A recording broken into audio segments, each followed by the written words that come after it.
What's going on, Broncos country? Welcome into the Broncos Breakdown by Chat Sports. I'm your host, Matthew Peterson. And coming up on today's show, we're going to look at some interesting Broncos trade rumors. Bleacher Report put out an interesting article where they examined every NFL team and said, hey, here's a trade each team should make. So we'll take a look at that. Plus, I've got 3 under-the-radar trade targets that Denver maybe should be keeping an eye on. Maybe, should be looking at as the NFL draft is 10 days away. But first up, Bleacher Report's trade idea. Let's examine what the fine folks at Bleacher Report had the Broncos doing to make a bit of a splash here. So here's their trade idea.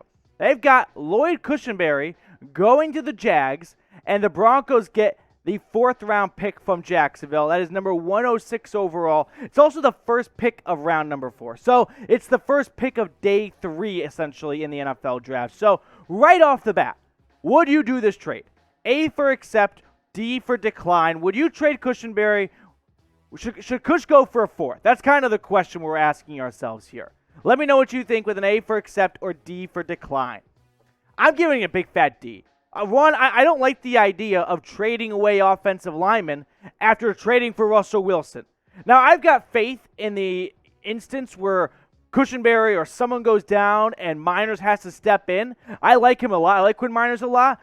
But I'm kind of feeling a bounce back here from Cushenberry, right? This is a player that's been a day 1 starter since coming out of LSU. And sure, he didn't have like an ideal season last year, but it was not the type of season where you have to run him out of town. I don't think it was all that bad. Was it bad enough where you should be thinking, hey, maybe this isn't our long-term center? Yeah, but it wasn't so bad that even though we just traded for Russell Wilson, let's trade away our starting center and get a rookie who, by the way, that 4th-round pick would probably be a center, right? I mean, that's what you want to do is you gave away Cushenberry, take that draft capital, and replace him with the same pick. So I don't think it's all just makes sense to me. In fact, if you look at the offensive line right now, the depth chart here, and this is I think ranking between the NFL, it falls between 20 to 16, right? I think it's just outside the top half in the NFL. I'm hoping to see bounce-back seasons from the interior line. Reisner and Glasgow both got hurt last year. Cushenberry just wasn't all that special. And you're going to have a new face at right tackle. Right now, I think it's going to be Billy Turner coming back from Green Bay, but expect a competition between Anderson, Tom Compton, Turner, and maybe a rookie for that right tackle position. So how confident are you with this starting 5? If these are the 5 starting offensive linemen for week 1, what would your confidence level be at? Scale it 1 to 100. 1 being you have zilch, no confidence whatsoever. 100 being, yeah, I would I would bet my life on these guys. Russell Wilson, no one's going to even get close enough to touch one of his beautiful pieces of hair. That's how confident I am in this offensive line. Coming up next, though, we're going to look at some under-the-radar trade targets. So, sitting back, after I saw that Bleacher Report article, I thought, okay, well, could the Broncos make another trade here? Well, we'll examine some potential guys out there that maybe George Paton is going to keep an eye on for as the NFL offseason gets into a different gear with the NFL draft approaching. But first, we are 130 subs away from reaching 7,500. My goal is still to get to 8,000 by the NFL draft, so we've got 500 and change to go in 10 days. It's lofty, but hey, if you're looking for a spot to get free Broncos coverage for the NFL draft, this is the spot for you. So hit that big red button. Join me and the rest of the Broncos country here as we are one of the fastest growing Broncos YouTube channels out there. Hit that sub button and we'll catch up with you for more Broncos news and rumors. But first, 3 under-the-radar targets for the Broncos. I think I should probably get ahead of myself right now, or before I get ahead of myself and say, I don't envision a trade happening because what more ammunition does Peyton have, right? He gave up a ton to get Russell Wilson. 3 players and a handful of picks, so I don't think he's got the ammunition to do it. But I've also learned one thing this NFL offseason. Never say never. So I'm not going to put it past Peyton to make another trade, especially if he sees someone that's like, you know what? That's a contributor who I could get for cheap. And I also just saw the Rams win a Super Bowl after giving up a ton of assets. So why wouldn't I follow that same blueprint? So the first guy up is James Bradberry. Producer Marsh is my Giants host here, and he's been begging for someone to trade for Bradberry. Maybe it's going to be Peyton. We learned one thing from George last year in his first NFL season as a GM. He loves DBs. And so if he thinks Bradberry could be got for cheap and be a nice depth piece, wouldn't be the worst move ever. Now, it's a little tough because of Bradberry's contract. He is not a cheap guy this year. The Giants gave him a ton of money after 2020 because he balled out in 2020.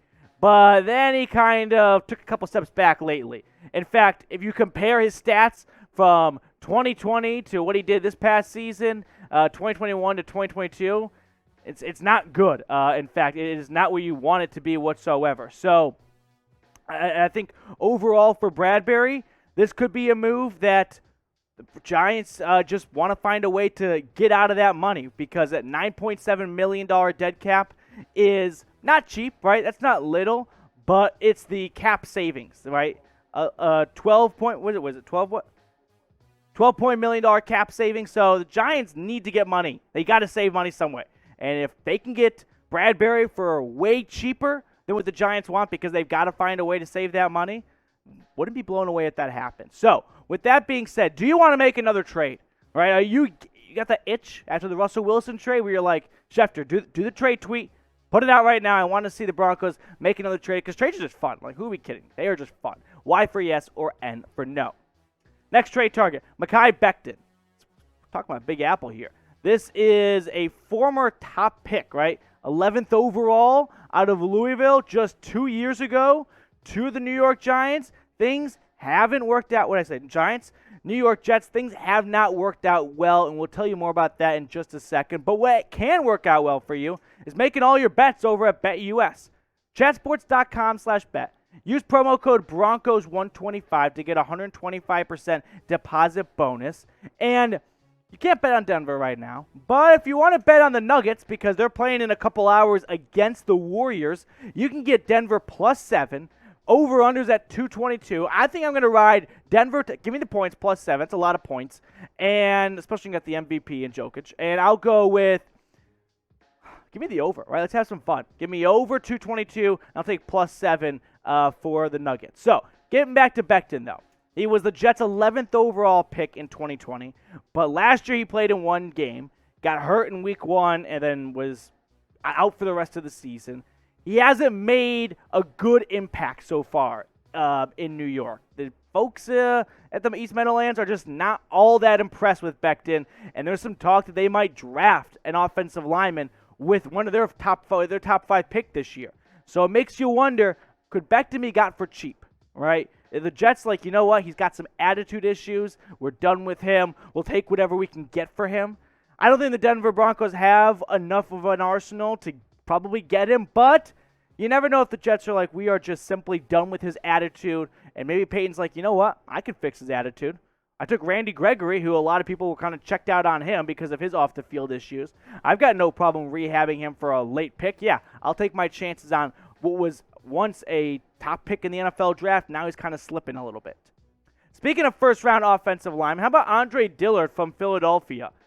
This is a former first-round pick, like I mentioned, that just hasn't settled in as much as you would have liked with the Eagles, and that's because he just got beat out, right? They got some other great offensive linemen in the city of brotherly love, and there's just no room for Andre Dillard to try and get himself into the starting rotation for the Eagles. So I think Dillard's been a name, well, he's been a name for trade rumors for quite some time now, and the Eagles probably just want to get something for him. Denver, like I said, doesn't have a ton of draft capital, but maybe they look at this board and go, you know what? What's going to be better? Our 4th-round pick or Andre Dillard starting at right tackle? We just got Russell Wilson. Let's go get him a starting right tackle with with less hesitations, we'll say, than what Billy Turner offers you right now. I think that may be a move that Peyton goes down. Personally, I like keeping the picks. I don't like trading away more draft capital, and I know I just kind of talked about that, but you gave up a bunch to get Russell Wilson, and you got to think about it from a GM's perspective. They have to field a roster of 53 players. The more picks they give away, that's less cheap players they get. Because what you give a guy for a 4th-round pick is cheap, and it's guaranteed for 4 years.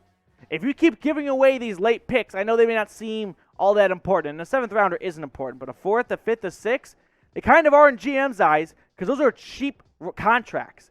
Whereas if you need to fill your roster with free agents because you don't have enough draft capital, well, you're talking about a lot of like 1-year contracts, 2-year contracts that are way more than what you pay someone who drafted in the 4th round.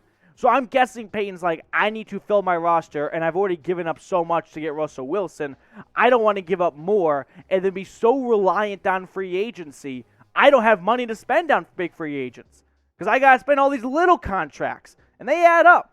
When you have like 5, 6, 7 players making $5, $6, $7 million on 1-2-year deals, all of a sudden you don't have the big money to go out and make splashes in free agency and bring in a Randy Gregory or pay for Russell Wilson's contract extension. So I like keeping the draft picks if I'm Denver.